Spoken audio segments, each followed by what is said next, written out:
趴下，好，然后收了给。像这个训练趴下怎么去训练呢？教他趴下呢，是让他在坐下的基础哈。你看他在坐下的基础，注意力放在我手上的时候，我往下放，当然屁股没着地啊。你看我这手，他这个食物必须要钻进去吃，他屁股要完全着地之后，我就会打开这个食物哈，稍微辅助一下。好，哎，乖，就在他在趴下的基础上，就能马上打开这个食物，获得这个奖励。不愿意趴吗？起来，坐，哎，好。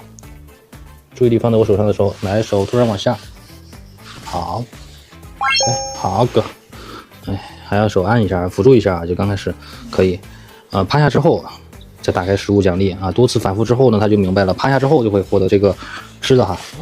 来继续说那个他捡地上东西吃，首先呢就是地上不要掉东西啊，家里比较大哈，你把那个吸尘器给吸干净，他出来几次他找不着吃的，他就不会一直处在地上搜寻的那种状态了。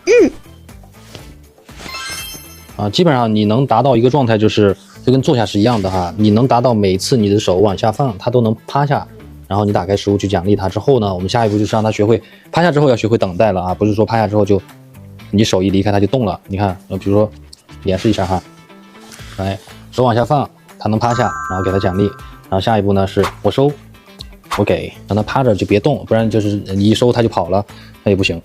对，刚开始时间就比较短，还是一样的，慢慢增长这个时间，让他学会，只要我说趴下，他就是要保持这个坐下这个姿势不动了啊。等我下一步指示，还是说让狗狗要学会去冷静的去思考哈，不是说每次他一趴下就奖励，一趴下就奖励，那这个我觉得不算是一个完整的一个动作啊。趴下之后要学会安静的等待着我的下一步指示 ，OK， 懂吧？从小去注入这些意识，他本来就比较兴奋，所以说这个让他学会去冷静也是很重要的。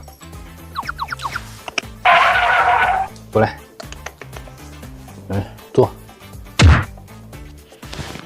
基本上能达到每次我手往下放，它都能趴下之后呢 ，OK， 下一步的手势就不是说这么的啊，基本上我就现在就会从这么地变成这么地了。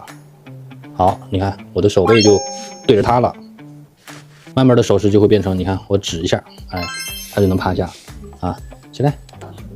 再下一步啊，就是手势会越来越按照你的想要的一个姿势。那比如说刚开始我是指一下啊，它都能趴下。下一步，我的手可能就不挨着地了，我这么，它也能趴下。再下一步，我可能就放这儿。好，懂吧？就是说这个流程就是逐步的，直到你完全能够站起来，你就可能就隔空的这么指一下，它就能理解。我现在基本上也是能达到，我一指地上，我就开始注入这个口令了。我说趴下，再一指。好，先说口令，再指手势。那以后你只用说口令，它也能趴下，懂吗？只是最开始咱们训练的时候，肯定是用手去引导它出现这个行为。那趴下，好，然后收了给。然后后边你就不需要它趴下之后马上就给它食物奖励哈。我让它趴下之后，我收一下，再给它这个食物奖励，懂吗？这个就是趴下的流程，看明白了吧？我给你讲一下这个拒食哈。拒食呢，其实你说的你大概可能想解决的是，让它在地上有东西不去捡。点赞关注，学习训犬知识。